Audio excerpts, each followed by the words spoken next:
From sporting some wicked frosted tips in his hair to blowing things up with his explosive sunglasses, here's all about Karl Urban coming to Mortal Kombat 2. Urban's new look for the sequel has got the fandom buzzing. Producer Todd Garner confirmed the news after dropping a bombshell photo of the cast chowing down together. But here's the really cool part. Take a look at Karl Urban. He's rocking some frosted tips and a fresh, clean-shaven face. Why, you ask? Well, he's gearing up to play the one and only Johnny Cage in the flick. Now, if you're a die-hard Mortal Kombat fan like me, you know Johnny Cage is one badass dude. He's been kicking butt since the original Mortal Kombat game dropped back in '92, and is a fan-favorite character from the game. It was actually surprising they didn't introduce him in the last movie, and instead left fans hanging with a sneaky post-credit scene hinting at his arrival. But guess what? He's here now. I don't know about you, but I can't wait to see Urban suited up and ready to throw down his Cage.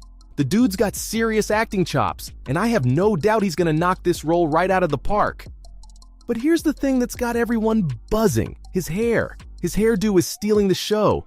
He's ditched the beard he's been rocking on the boys and added some wicked highlights. It's totally Johnny Cage material, but it's definitely a different look for Karl Urban, one that's left fans feeling a little confused. While most of the buzz has been positive, some fans are throwing a major fit over Urban as Johnny Cage. One fan hopped on Reddit and spilled their thoughts, saying they were all about being open-minded, but come on. Everyone expected Johnny to be an American dude who knows his martial arts and is obviously younger than 50. Is that asking too much? Ouch, that's a tough critic right there. And then there's a whole different side that's begging Karl to be replaced by Glenn Powell. One fan said that they loved Karl Urban, but admitted that Glenn Powell would totally nail that arrogant prick vibe that Johnny Cage gives off. I mean, have you seen him in Top Gun Maverick? He's basically a pilot version of Cage. Sure, everyone's entitled to their opinion. But hey, let's take a chill pill and give Karl Urban a fair shot. Remember, this is the same dude who promised fans he'd never take off his helmet when he played Judge Dredd, and he stuck to his word. He knows how to cater to the fans. Who knows? He might even end up being the shining star of the movie, even if the rest of it sucks. Also, remember how Karl Urban looked in Lord of the Rings? I mean, seriously, I had no clue that was him for the longest time. The guy's got range, no doubt about it. If he cleans up, shaves that scruff, and adjusts his voice a bit, he could totally rock the role of Johnny Cage. So let's not jump to conclusions. Give the poor guy a chance to prove himself. Because who knows, he might just knock your socks off and make you forget all the doubts, especially since Simon McQuoid's back in the director's chair and Jeremy Slater, the genius behind Moon Knight, is taking charge of the script. These people mean business, and they're ready to level up the game.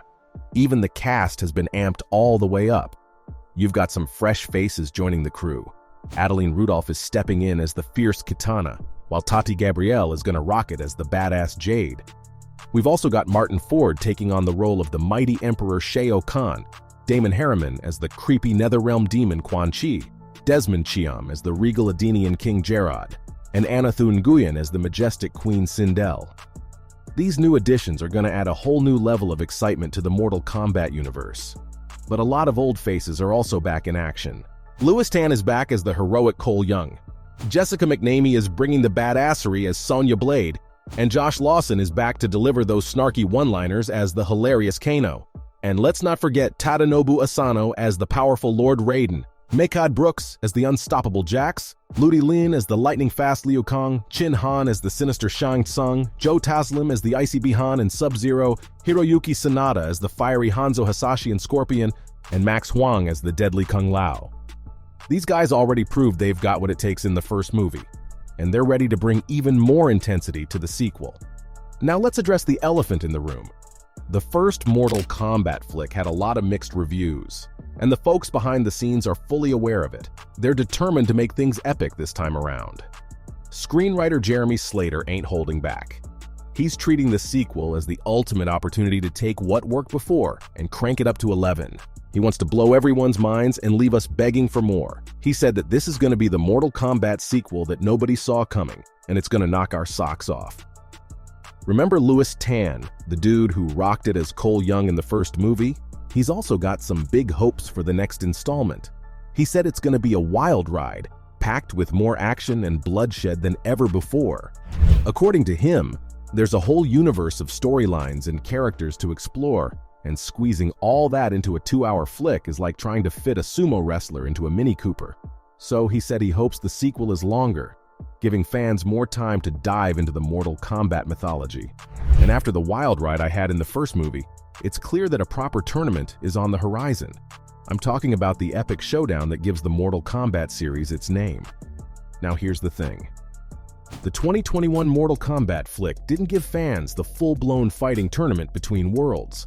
Instead, Lightning God Raiden gave our boy Cole Young a mission. He had to find more warriors to get ready for the return of the wicked Shang Tsung and his crew. But in the final moments of the film, when Cole returns to the gym, he drops a bombshell. He's heading to Hollywood, baby. The camera then pans and reveals a killer poster for a movie called Citizen Cage. Yep, you guessed it. It stars the one and only Johnny Cage, played by the legendary actor from the game.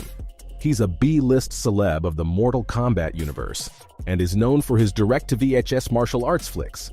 He's got killer finishing moves that involve his trusty camera crew, and his cutscenes from the games even show him hanging out with his own action figure. The dude's got style, no doubt about it. Now, here's where things get super interesting for the sequel. It looks like the plot could revolve around recruiting Johnny Cage and a bunch of other badass fighters before they all go join the ultimate combat spectacle. Fans are going nuts, speculating about how Karl Urban's casting as Johnny Cage will shape the story. Will they follow the game's storyline, where Johnny's a Hollywood actor recruited to fight in the tournament? Or will they take a fresh approach and dig deep into Johnny Cage's backstory? The possibilities are endless. But here's the deal. We gotta take all this speculation with a grain of salt, okay? The full story details are still being ironed out, and no one knows for sure until we get that official confirmation. But Johnny Cage is confirmed. This dude may be a regular human, but he's got powers that'll blow your mind. According to MK 2011, Cage comes from this cool Mediterranean cult that bred warriors with insane abilities. First off, he's got this rad power that lets him shoot forward like a rocket and hit like a freaking freight train. And when he uses this power, he leaves behind these badass green afterimages that'll make your head spin. Cage can also crank up the intensity and make those afterimages turn red, amplifying the power of his shadow attacks. But that's not all the fighter can do. Cage can also unleash blasts of energy. Just check out Mortal Kombat X's story mode. He can surround himself with this energy shield, one that's tough enough to take a death blow from Shinnok without even a scratch. That's some serious superhero-level stuff right there. And get this, the source of this power is his love for his family. When he's protecting someone he cares about, he becomes an unstoppable force. Even his fighting style is definitely the most unique from the Mortal Kombat lineup. He uses some pretty bizarre tactics to throw people off, plus he has some crazy weaponry up his sleeve, like a camera that shoots blinding flashes of light to throw his opponents off their game. Oh, and don't forget about his explosive sunglasses. Yep, he can blow things up while looking cool as hell. So, from blowing things up with his explosive sunglasses to sporting some wicked frosted tips in his hair, that was all about Karl Urban coming to Mortal Kombat 2.